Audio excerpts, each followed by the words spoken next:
Hey everybody, Pat Kilner here along with John Kirk. John's playing some baseball. Nats won last night, Caps won, and the Wizards won. Not a bad outing. We're not used to this winning sort of thing in the DC metro area. So awesome.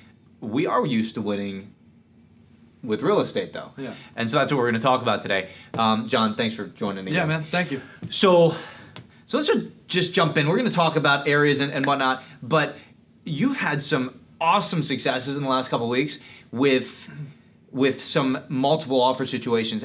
Clearly a sign of the spring market, clearly a sign of a lot of volume, just a ton of demand. Talk to me about, you're a buyer and you're out there. Last week you shared with me that you had 2 offers that came in, or 2 homes that sold that had 10 or more offers on them all at one time, and that's within a 4-day period. So you're a buyer trying to win on one of your listings that you're driving all this traffic to. What is a buyer? What can they do? How can they win these things? Actually, on 2 of those offers, so on one property we had 11 offers, and wow. the guy who won actually didn't have cash. Okay. He beat out actually cash offers. Wow. Okay. Right? So what's that look with like? a loan, and then on another one though, the other one we had 13 offers. The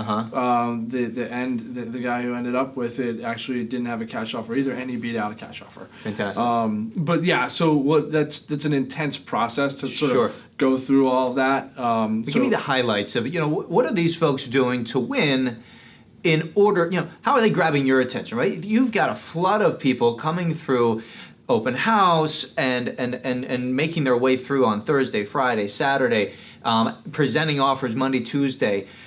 How are they getting your attention in sort of the craziness of all those people? I think the best thing, and I've lived this for many years now, but the idea that it's not always about price. Yeah. It's also not always about time frame, right? Cash guys come in and they go, hey, I got a cash offer, I can close in 2 weeks.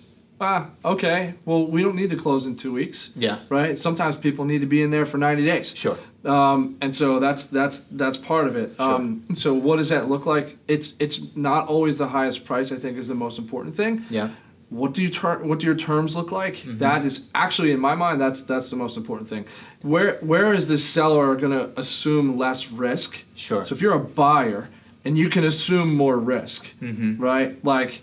An appraisal, right? So if you just say, hey, look, we're going to have an appraisal, but if it appraises low, we won't worry about it. We'll just put more cash into the deal if you're a buyer. Right? So that's huge because it gives security and it shows financial stability that you would otherwise get in a cash deal, but they're presenting that way. How can you look like cash? Yeah. And not be cash? Sure, right? sure. So I think that's a key thing. Other terms though as well, right? So are you going to have a financing contingency? Yeah. Are you going to have a home inspection contingency? Do you have a house to sell?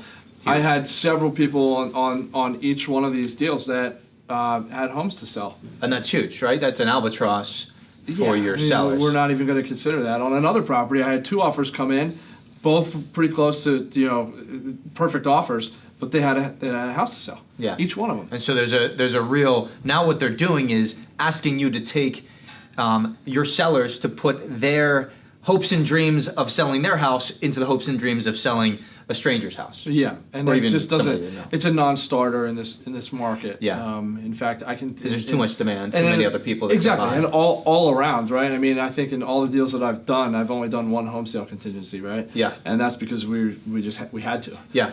When there's no other choice, you're willing to do that. Yeah.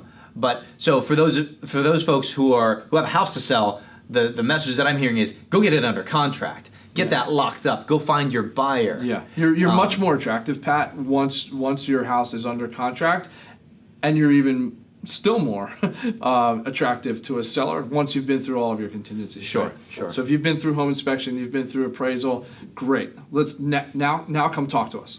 So I'm a buyer, and I'm kind of worried about getting my house locked up without not having my next move locked up. So and clearly you deal with the seller side all the time, how are you positioning the sale of a home when you know those people need to go out and buy something, right? What kind of time frames are you baking into that seller's security so that they have enough time to go identify, ratify on a new home, especially when they have to compete. Yeah, sure. And I think really from the listing side and really helping families just, sell their property, but they do need to go buy something else. That's Absolutely. your question, right? Yeah. So the idea for us is every family situation is different. Yeah. So I don't think that there's a blanket kind of thing that we can just say, here's the way you do this. Sure.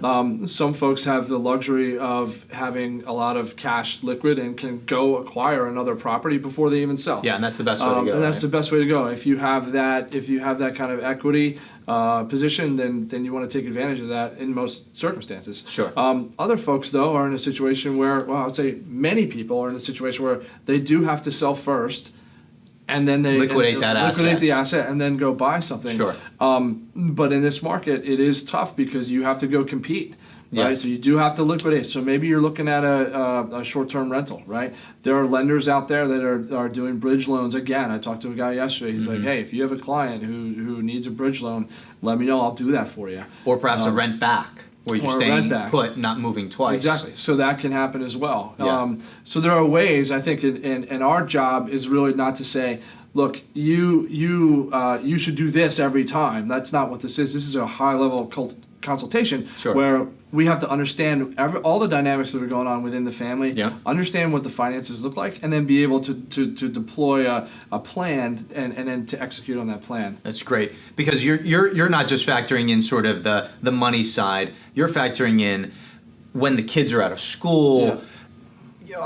Number of offers will also dictate your ability to get a longer rent back. Yeah. Terms, as you mentioned, are really everything. So there's this interplay between money and convenience, or money and sanity, if you Yeah, will, yeah. for a seller. That's great stuff.